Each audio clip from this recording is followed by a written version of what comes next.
आज आमच्या सोसायटीत ध्वजारोहण झालं आणि ते करून मी घरी आले. याचाही शॉर्ट मी टाकलेला आहे. घरी आल्यावर मी आधीच ठरवल्याप्रमाणे बेसनाचे लाडू करायला घेतले. बेसनाच्या लाडूसाठी मी चक्कीतून 1.5 किलो चणा डाळ दळून आणली होती आणि आता मी हे बेसन भाजून घेते. बरं, ती दळून आणण्याच्या आधी मी थोडीशी गरम करूनच ती दळायला दिली होती आणि त्यातल्या अर्ध्या पिठाचे मी लाडू वळलेत. हे असे साधारण 40 लाडू झाले.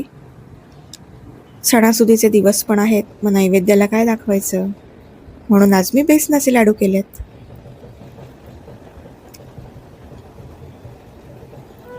आणि अशा रीतीने मी ते वळलेत.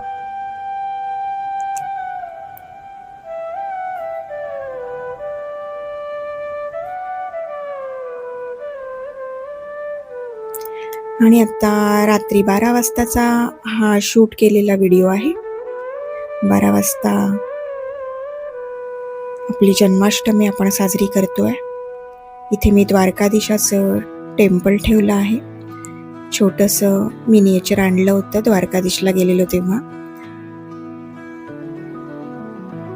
इथे गाय वासरू आणि मध्ये आपले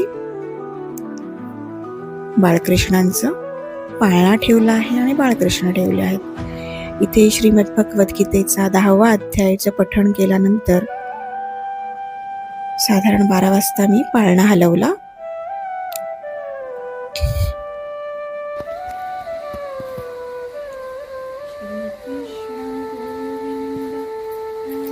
दही साखरेचा नैवेद्य मस्ट आहे, तो तर ठेवायचाच आहे आपल्याला. आणि बोट लावायचं थोडंसं आपल्या बाळकृष्णांना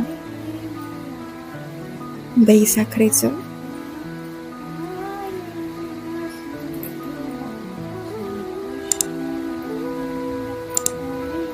म्हणजे तो नैवेद्य पोचल्यासारखा होतो. चॅनेलला सबस्क्राईब केलं नसेल तर जरूर माझ्या गंमत इन लाईफ या चॅनेलला सबस्क्राईब करा.